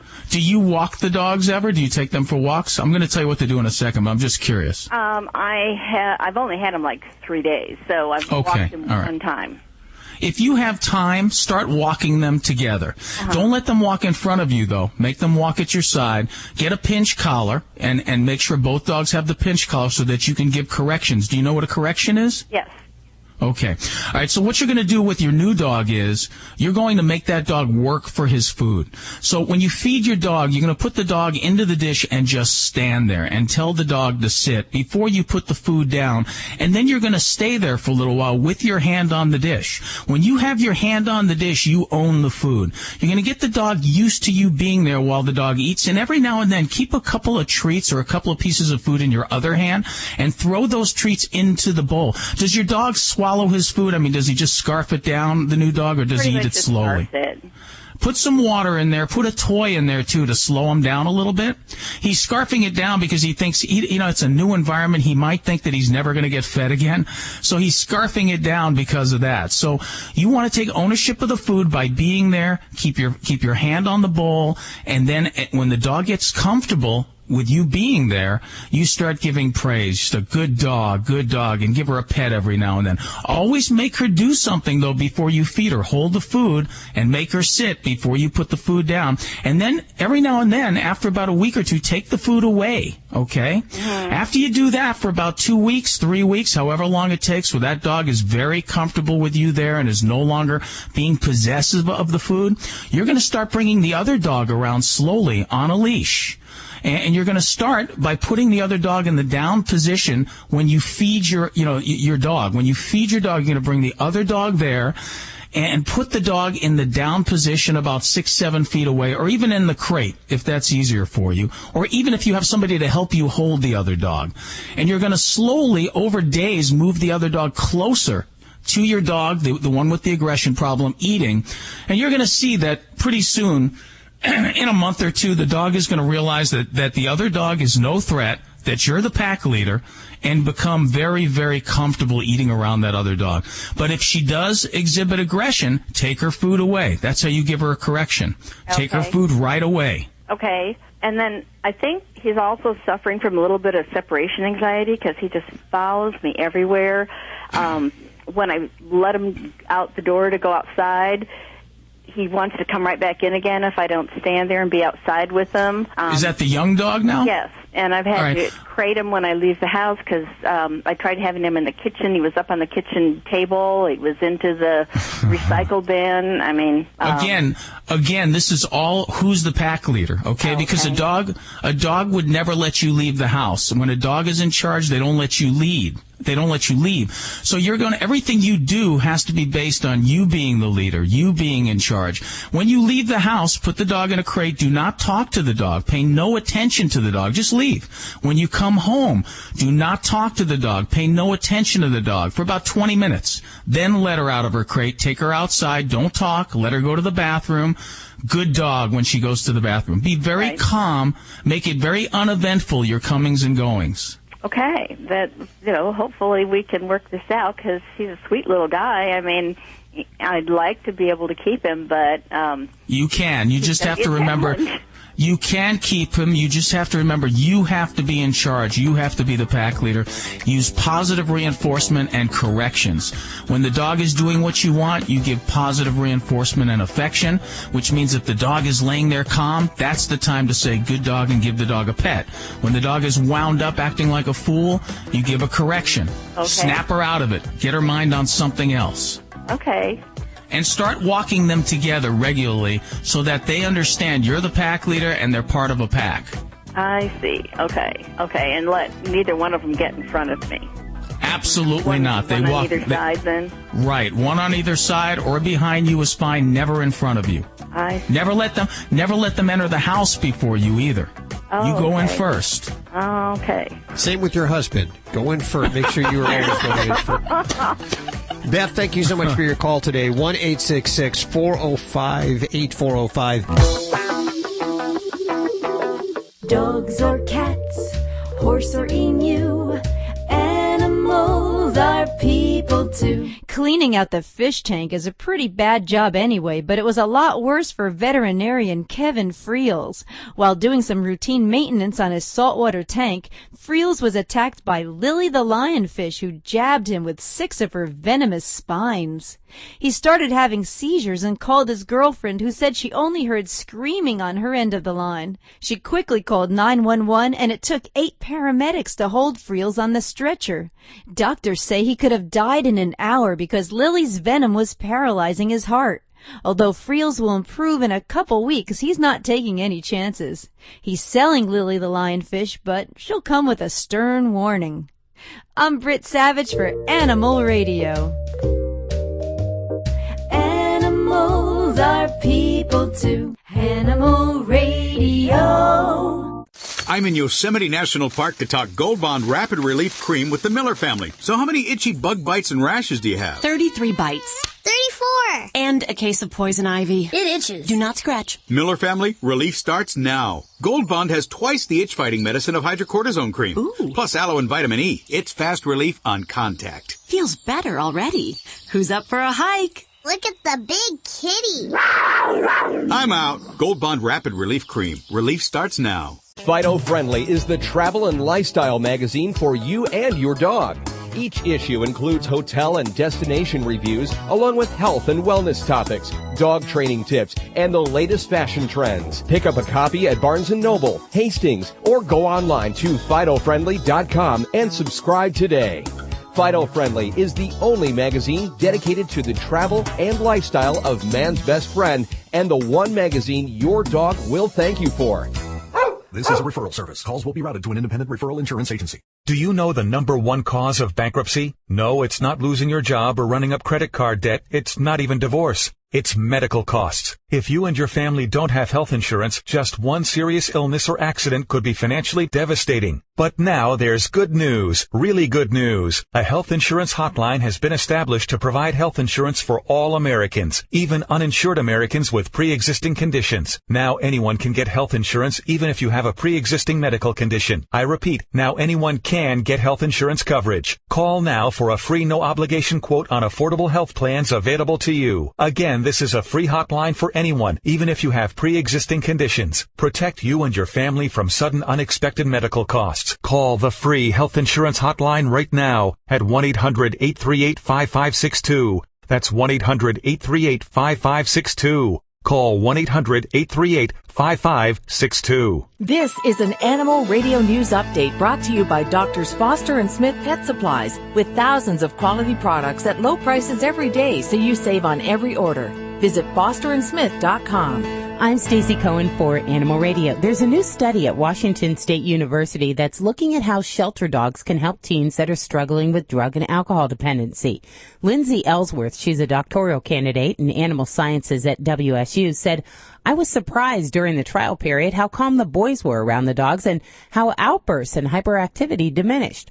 The researchers are hoping the success of the program can be implemented in other teen behavioral therapy programs across the country and be a win-win for teens and shelter dogs alike. Any sort of activity that provides an opportunity for shelter dogs to socialize with humans and other dogs outside of the kennel environment is great. And she said that's the value that these shelters see in these dog interactivities too. Hello, I love you, won't you tell me your name?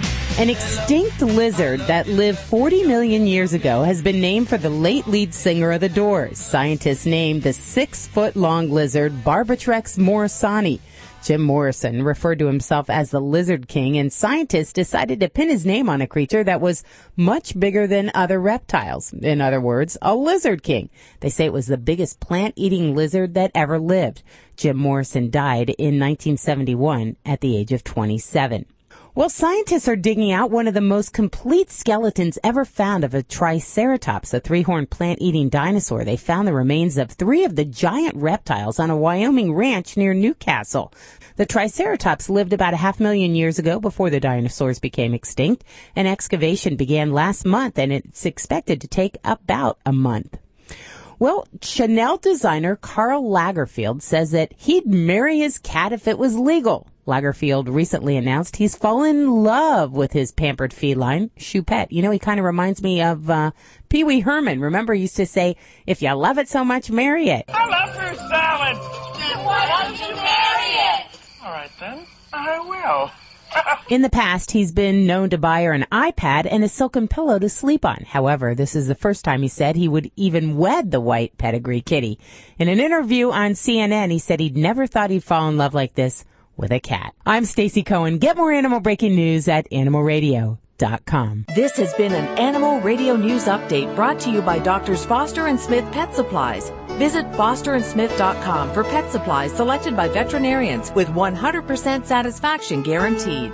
Doctors Foster and Smith, your trusted source for quality, affordable pet supplies. Veterinarian owned with veterinary expertise behind every product. Doctors Foster and Smith has thousands of name brand pet products, including pet medications, all with a 100% satisfaction guarantee. Low prices every day, so you save on every order with free shipping on orders $49 or more. Fast service delivered right to your door. Shop online at fosterandsmith.com because your pet's health and happiness come first. This is eHarmony founder Dr. Neil Clark Warren. We know that not everyone is hoping to get married. So if you're looking for a fun, rewarding dating life, eHarmony.com could be perfect for you. We'll bring you people that share your passions and are truly compatible with you. Think how much you'll enjoy life when you have people of quality to date. Visit eHarmony.com. Stop waiting. Start communicating for free today.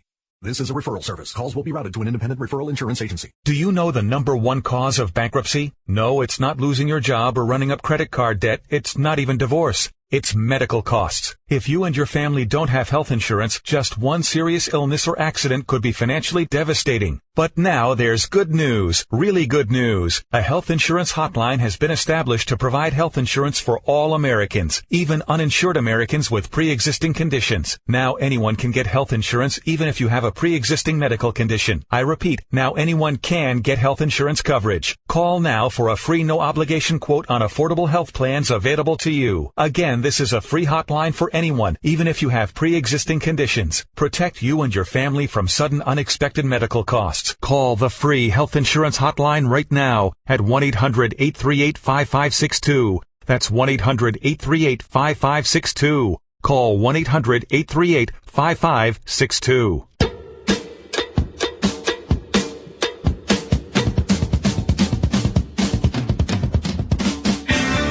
I'm all on Twitter because Animal Radio is brought to you by Wall Home Pet Products. Pet grooming, it can be easy, it can be pain-free, and it's all because of Wall's extensive line of grooming products. It includes everything from the clippers. Ooh, I love these clippers. The brushes, the shampoos. Pet owners and pet professionals like Joey Villani prefer Wall. Visit wallpet.com. That's WAHL pet.com to get started. We have on the phone with us Lee Day, and she is the celebrity pet hairstylist and pet entertainer to the stars. Lee, welcome to the show. How are you doing? Welcome. Thank you. I'm doing great. It's pretty hot out here in New Jersey and New York.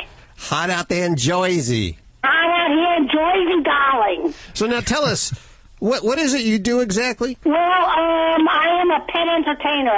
A pet entertainer? And you mean you entertain pets during the day? And all kinds of animals, great and small, and I save their lives. And I just wanted you to know that it's very hot out here, and people should keep their pets if they're in New York or any hot area in the AC. Because don't forget, if they're in a car, that car will heat up in a matter of seconds, and it'll be like an oven. And the dogs do not have sweat glands. And 2 police dogs just passed away.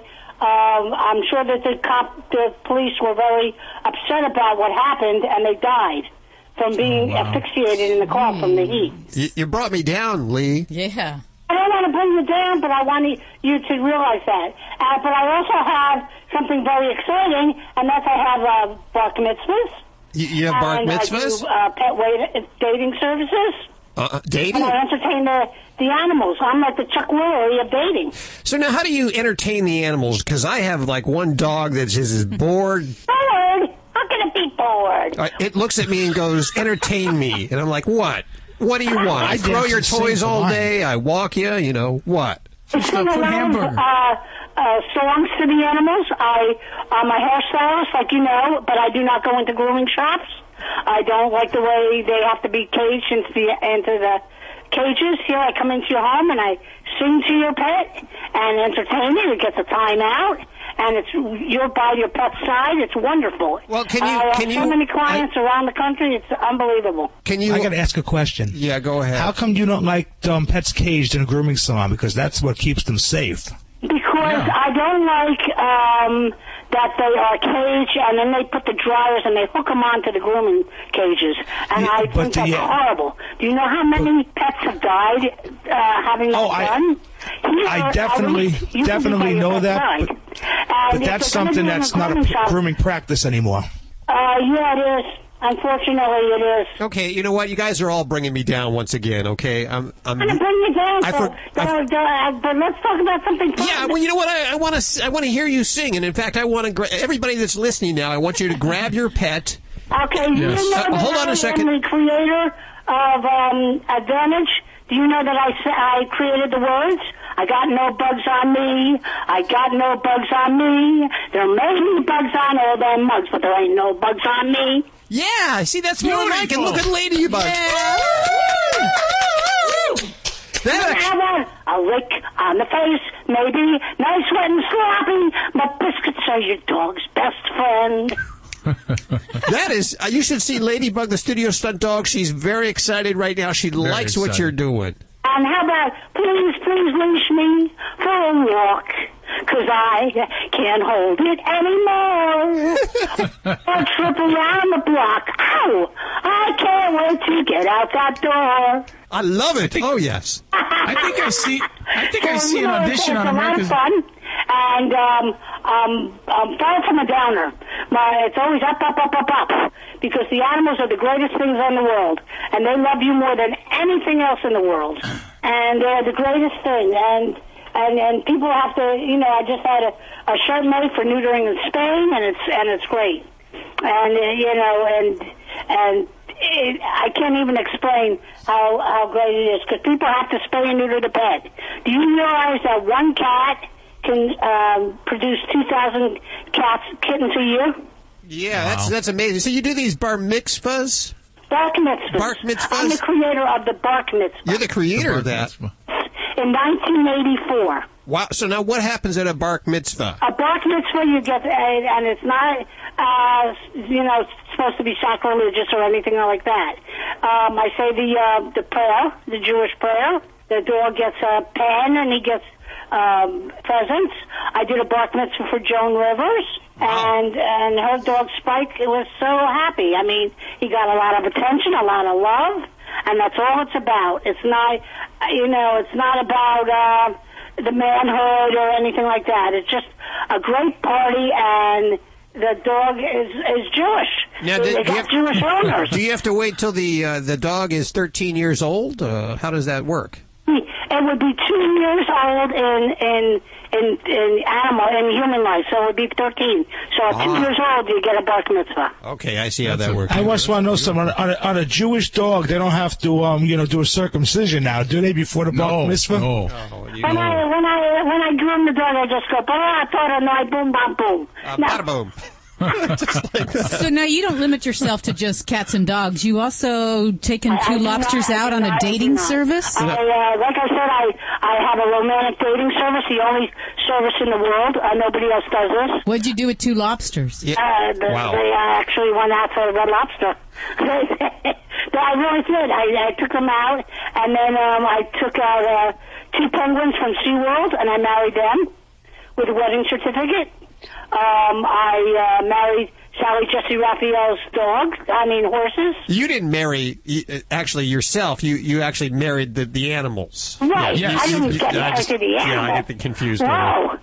Okay. I'm the preacher. I'm the rabbi. Okay. Now I see you chaperone romantic dates. What goes on these dates that makes them romantic? I take them on romantic dates. That's why I said I'm the Chuck Willery. Now, what's a romantic date for a lobster? What do they enjoy? You taking the rubber bands off the claws and letting them have at it? What goes on there? Oh, my God. Just like pulling their little claws together and moving together. That's the romance. There you go. Well, it sounds one. Now, how can somebody get in touch with you just in case they want you to perform a bar mitzvah or take their dogs out for a date or something like that? Just entertain their pets. If they would like to do a bar mitzvah, what they have to do is they can go to my website, LeeDayPetEntertainer.com, or they can follow me on Twitter under Doogie Day. Doogie Day was my singing partner. Well, I think in the 30 years that I've been doing this, has it been 30 years, 40 years?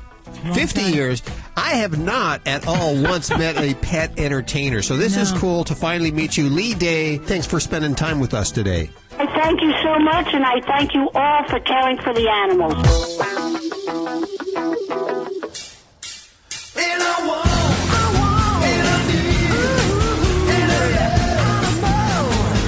Vinnie Penn, your resident party animal on Animal Radio.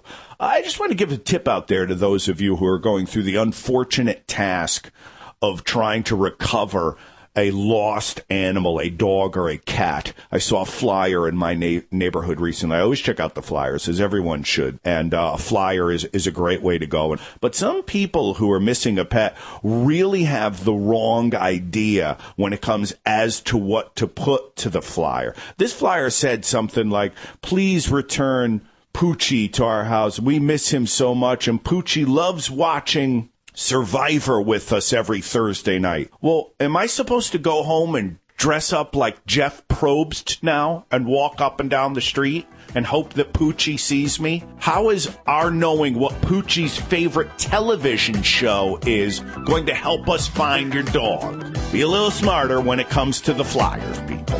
Vinnie Penn, Party Animal, Animal Radio. You're listening to Animal Radio. Find us at animalradio.com. Log on, learn more. Hey, this is Sean Hayes on Animal Radio. Remember to spay and neuter your pets.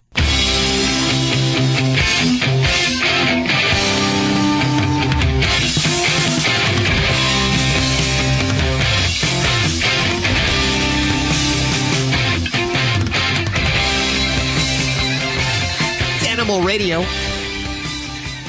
Celebrating our connection with our pets. This portion of Animal Radio is brought to you by Flex RX. Like people, as dogs get older, arthritis is the most common problem they face. Flex RX doesn't just mask the symptoms, it restores natural joint function. Flex RX, it's available at pet shops and retailers across the country. It's time of year where a lot of us are getting a new dog. You can't just go and pick the cutest one that's in the box there at the supermarket, can you? Well, no. And the big thing is a lot of times I'll see pets that people just get because they think I just want a dog and they don't put a lot of thought into it. So we want to look at not only your lifestyle, but we also want to inspect the health of the pet. This is going to be a lifelong companion. You want to start off on the right foot with behavior and overall health. So for me, it's always about looking at that eye and nose combination. Snotty nosed cats, puppies with boogers in their eyes, that could be a symptom of respiratory infection. That doesn't mean that they're just messy. It could actually mean there's a health problem. Yeah, so if you don't want to start off on a foot where you have to deal with a medical problem from the get-go, it's one important thing to look for. But also, me, it's incoming and outgoing evidence. So depending on how the puppy or kitten is eating, watch them eat. Do they tear up the food? Are they eager to eat? As well as when it comes out the backside, and is there any diarrhea, symptoms of illness like that? Now, do you want a dog or a cat that is eager to eat? You want one that's eager to eat, that has a strong appetite. Hopefully not one that's going to plow down its litter mates over to do that. But you definitely want to have that strong appetite that makes things easier, and that's a symbol of overall health at that moment in time if they're a good eater. So very important. How do you test their temperament there? For puppies, one of the simplest things is turn them over on their back, see how they respond. And we want them to be relaxed. We want them to be submissive. And we don't want a dog that's going to wrestle and try to bite you along the way. That just makes training easier. And then you also just want to make sure that they're going to be friendly with people, that they're interactive with people. They want to see the human come up to them and check them out, not just hiding and cowering in a corner. Boy, these were all signs Ladybug had when I got her. Whoops. But she turned out okay, didn't she? Yes, she did. She's a good little puppy. So you should watch them play, I guess, and how they interact, right? Yeah, so if they're with cage mates or with their litter mates, you want to see how well they're getting along with each other. You want to see if there's a bully in the group, because I have actually seen puppies at 8 weeks of age that have already demonstrated aggression and dominance behaviors, either with their litter mates or with the veterinarian at that age. So there are early cues that you can pick up by watching how they observe or how they behave with other people and animals at that time. And then the final thing I'd say is ask for the medical information. If you're going to either a breeder or a person who has a dog and says, hey, I can't take care of it anymore, have they taken care of it? Do we have vaccination histories? Do we have any kind of medical care for the parents that might have been? That means a lot for where that puppy or kitten is starting off at that moment in time. Okay, and when you find the perfect pet, take a picture on your smartphone and send it to us, or post it over at our Facebook page. We're getting great pictures of some brand new animals welcoming to family. There's a hamster pig up there this week that has a tattoo and everything. Huh? I know. I've never seen anything like that, but one of our listeners sent that in. Send your pictures in. We want to see your new addition to your family. If you missed any part of today's show, visit us at animalradio.com or download the Animal Radio app for iPhone and Android. You're listening to Animal Radio. Call the Dream Team now at 1-866-405-8405.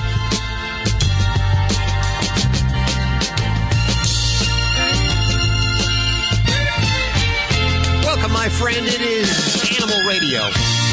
Celebrating our connection with our pets. Toll free, 1-866-405-8405. And we just heard that commercial. I don't know if it ran nationwide. It was just on XM for My Buddy Butch. I got to tell you right now, we are not associated with My Buddy Butch. That is, and I think that's a horrible tip this guy just gave out about feeding your cats tuna fish. Yeah, about making homemade food, is opening a can of tuna and adding rice and... It's absolutely horrible, because feeding all tuna to your cat will actually lead to nutritional deficiencies, some different B vitamin deficiencies. Well, so I have big problems on that. Yeah, he said don't do it, don't feed it to him every day, but... why even go there? Yeah, okay. Well, he's not part of the Dream Team, so don't. We vet all of our talent. Let's just say that. This portion of Animal Radio is made possible by Wall Home Pet Products. You know, pet grooming can be easy. It can be pain-free. Yes, I know. Wall's extensive line of grooming products, which includes everything from clippers to brushes to shampoos. It's all there for you. Pet owners and pet professionals prefer Wall. Visit wallpet.com. That's WAHL pet.com. 1-866-405-8405. And we go to Sue. Hi, Sue. How are you doing? Okay. How about yourself? Splendid. Ooh, what can we do for you? I have Dr. Debbie right here. My dog was diagnosed this past spring with a mast cell tumor, which was removed on April 10th, and the vet was able to get clean margins all the way around. Okay, and this great. put her on a high dosage of Benadryl for 90 days. Mm-hmm. And I had investigated online, and there was some pill that, or I guess it was a form of chemotherapy, which I didn't want to do because my dog is happy, pretty much healthy, active for a 9-year-old border collie. But I was wondering if there was anything else I can do besides just watching to see if this comes back. Okay. In the way of nutrients, I mix broccoli in with their food, and they do get supplements along with a high-quality food. Now, you said this was a stage 2 mast cell tumor. What location was it? The upper part of her leg where it attaches to kind of the body on the inside of the right front leg. Okay. Alrighty. So I guess the bottom line when we talk about mast cell tumors, the first thing is that, for those that don't know, mast cells are inflammatory cells that are present in dogs' tissues. And when we develop a tumorous growth of these, they can be very unpredictable. And there's different ways we classify mast cell tumors. So grade 1 is the best one to have. It's the most benign. So once you remove it and it's completely removed, usually in a good position. Grade 3s are by far more serious. They can metastasize in about 25% of the cases, may require chemotherapy, radiation therapy, follow-up surgeries, all of that. So grade 2 falls smack dab in the middle, and that's the problem. We don't know, and we can't predict how each individual pet's tumor is going to necessarily behave. So there are some things that we look at as far as one thing to ask your veterinarian is things like the mitotic index, which tells us a little bit about the cells and how they were described on the biopsy report. So if I have a mast cell tumor they said that they didn't look like they were active. Okay. I don't think she had a whole lot of concern, but this is my best buddy here, and I just want to make sure that, I continue doing the best I can for her. Sure. On that. And I'm following my vet's instructions, and I'm just keeping an eye on her, but I don't know what these tumors look like when they first start. Okay. And, well, I'm going to go back to the grade 2s and how sometimes this can be really confusing because there isn't an absolute answer on what we need to do to prevent these.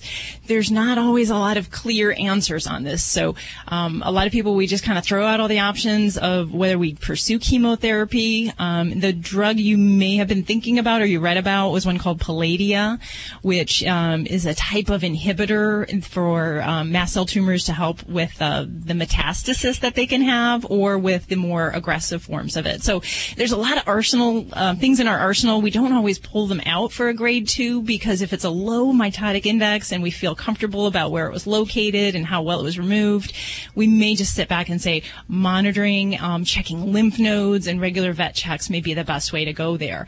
So you did ask about what other things like nutrition and supplements and so forth. And, this is a tough area because there's not a lot of absolute studies. There are some general recommendations that some folks that dabble in holistic veterinary medicine will advise. And those, I'll be honest, I don't particularly use a lot of the alternative therapies, but I do know that the flavonoids, the different plant extracts, the tea extracts, those type of things are used, as well as things like vitamin C, high doses of fatty acids, and even things like the turmeric, the spice. There's an extract that they'll use in the hopes of decreasing inflammation related to mast cell tumors and hopefully to help prevent their progression. But I'll be honest, it's one of those things that, will it help? Maybe. But how are we going to prove that? I don't know. So you might check with your veterinarian if they have an herbalist or a holistic veterinarian. If you want to dabble into that, I'd say that we need a little bit more direction in that avenue. But for me, I can tell you, one of my babies had a mast cell tumor, and that's the scariest thing, is you have to watch and you have to be very vigilant. What we watch for is really any skin growth is suspect. Mast cell tumors are the great impersonators. They can look like a mole, but there are many dogs that have mast cell tumors that are undiagnosed because the pet parent says, oh, he's had it for years. It's nothing. It hasn't grown a lot. And that is the great mystery with the mast cell tumors, why some of them are so quiet and sit there, and then some can be very aggressive. So really, for me, I'd say for you, I would recommend any skin lump or bump. The best thing is to have a needle biopsy, a quick inpatient test done, and they can look at that and see if there's any suspect of mast cell tumor and jump on that. I appreciate it. Thank you. Okay. Good luck with that, Sue. We appreciate your call today. Well, I guess that's all the time we have for today's show. I want to thank Anne Worley, who is very much alive, for joining us today, as well as, and I promise I won't ask that anymore if our guests are alive. Thank you. I want to thank Lee Day, who's certainly was entertaining. Ladybug, the studio stunt dog, was very entertained by Lee Day. She was. Visit us over at the Facebook page at Animal Radio, or email us the old-fashioned way at yourvoice@animalradio.com, or tweet us at Animal Radio. Don't forget to visit Dr. Debbie's Facebook page, too, and go like that. She has a brand new book out. It's an ebook, is that correct? It's an ebook, yes. It's by 101 Publishing. It's called Yorkshire Terriers, How to Be Your Dog's Best Friend. So check it out. We'll see you next week right here for more Animal Radio. Have a great week. Bye-bye. Bye. This is Animal Radio Network.